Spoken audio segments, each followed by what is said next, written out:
semoga kalian sehat selalu ya. Hari ini Budia akan mengajar mata pelajaran Aswaja melalui video ini. Simak baik-baik ya. Di sini kita akan membahas tentang biografi dari Kiai Haji Hasyim Asy'ari. Sebenarnya bab ini itu tentang mengenal ulama pendiri NU. Nah, di sini pendiri NU-nya itu ada 3. Kiai Haji Hasyim Asy'ari, Kiai Haji Wahab Hasbullah, dan Kiai Haji Bisri Syansuri.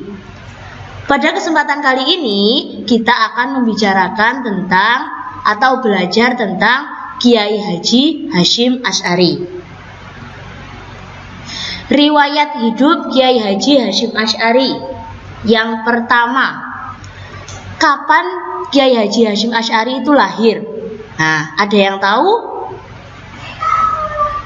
Beliau lahir pada hari Selasa Kliwon, tanggal 24 Dzulqa'dah tahun 1287 Hijriah atau bertepatan dengan 14 Februari 1871 Masehi. Beliau lahir di Desa Gedang. Itu berada di 2 km sebelah utara kota Jombang.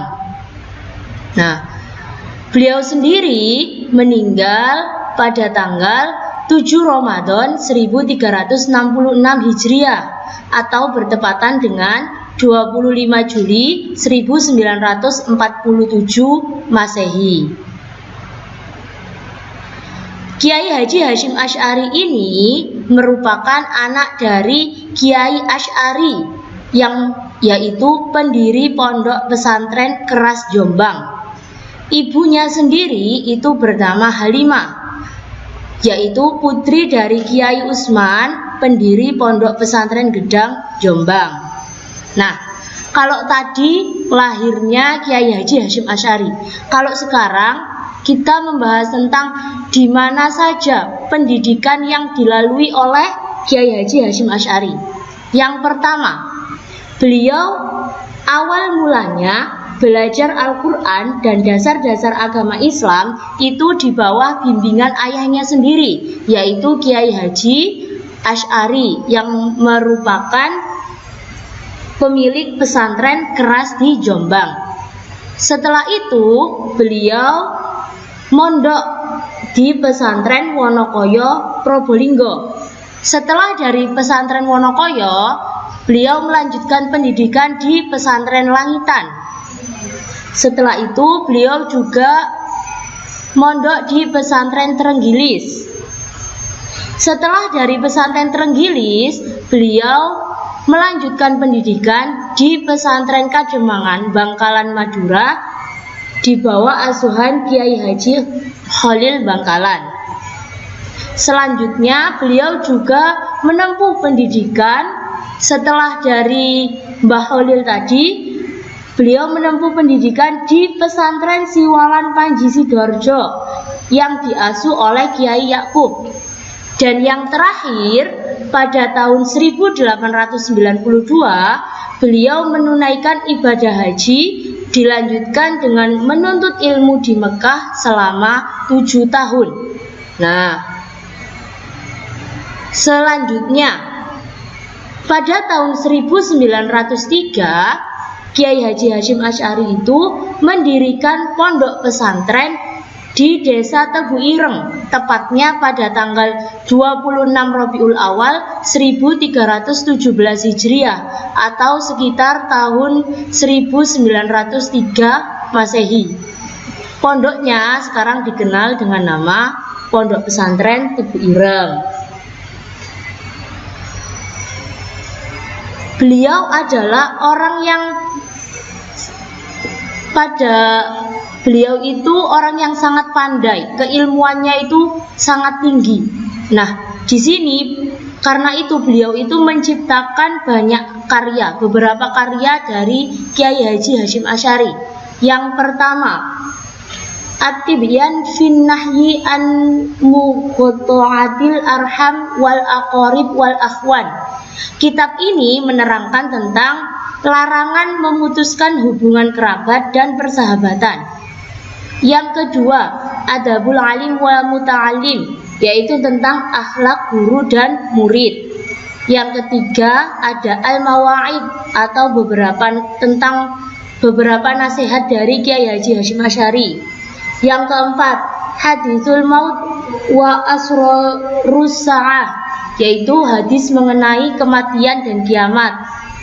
Dan yang kelima, ada kitab Ar-Risalah At-Tauhidiyah, yaitu tentang catatan ajaran tauhid Ahlus Sunnah wal Jamaah.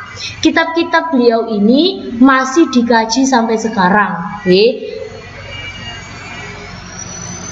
Nah, di sini Kiai Haji Hasyim Asy'ari itu merupakan ulama yang besar dan berpandangan luas. Karena apa? Karena kedalaman ilmunya. Dan karena beliau ini itu berasal dari keluarga pondok dan juga banyak mondok, beliau itu disegani oleh ulama-ulama yang berada di Jawa dan Madura. Oleh sebab itu, julukan beliau itu adalah Hadratus Syekh atau Maha Guru. Karena besarnya pengaruh Kiai Haji Hasyim Asy'ari, Pondok Pesantren Tebu Ireng itu menjadi sangat terkenal. Hasyim Asy'ari itu membangun sebuah pondok di Desa Tebu Ireng. Nah, di sini pondoknya itu sangat terkenal dan santrinya itu juga sangat banyak. Karena apa? Karena beliau itu adalah Maha Guru, Hadratus Syekh, yang memiliki ilmu yang sangat luas dan disegani oleh banyak ulama. Nah, selain dijuluki sebagai Hadratus Syekh atau Maha Guru, beliau juga sebagai bapak pendiri NU. Ada 3, tapi yang pelopornya atau yang disebut bapak pendiri NU itu adalah Kiai Haji Hasyim Asy'ari. Kenapa demikian? Awalnya yang memikirkan ide untuk mendirikan Jamiah NU itu adalah Kiai Haji Wahab Hasbullah. Tetap pada saat itu Kiai Haji Wahab Hasbullah menyampaikan idenya kepada Kiai Haji Hasyim Asy'ari. Tetapi sama Kiai Haji Hasyim Asy'ari itu ditolak, tidak segera disetujui. Kenapa? Karena beliau takut bahwasanya organisasi ini itu nanti akan menimbulkan perpecahan persatuan umat muslim di Indonesia. Nah, oleh sebab itu Kiai Haji Hasyim Asy'ari melakukan istikharah dulu, meminta petunjuk kepada Allah apakah organisasi ini patut diteruskan atau tidak. Setelah mendapatkan petunjuk dari Allah, barulah Kiai Haji Hasyim Asy'ari mendirikan Jamiah NU dengan para ulama dan 3 orang tadi, Hasyim Asy'ari, Wahab Hasbullah, dan Bisri Sansuri.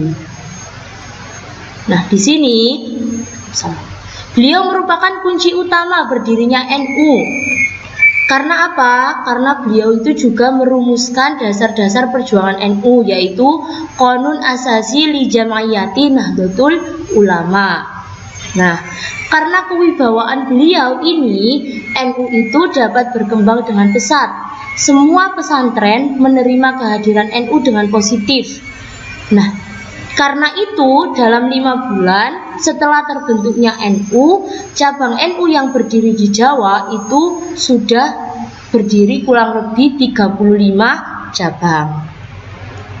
Yang terakhir, perjuangan Kiai Haji Hasyim Asy'ari dalam pergerakan nasional.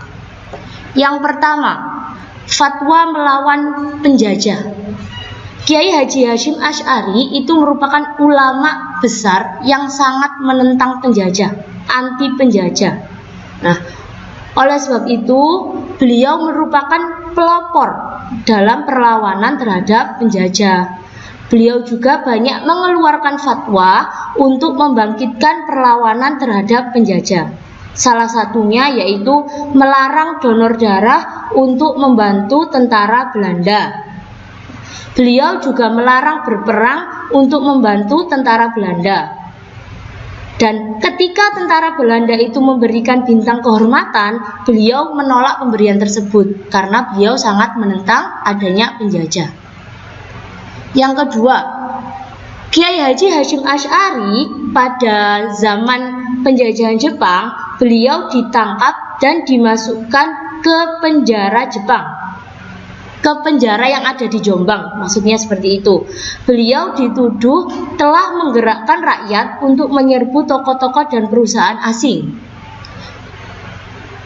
Selain itu, alasannya yaitu beliau menolak saikere atau upacara menghormat kepada kaisar Jepang dengan cara membungkuk seperti orang rukuk dalam sholat. Jadi di sini Kiai Haji Hasyim Asy'ari itu ditangkap. Salah satu sebabnya karena menolak saikere. Saikere itu adalah upacara untuk menghormati kaisar Jepang. Nah, Kiai Haji Hasyim Asy'ari itu tidak mau melakukan hal itu.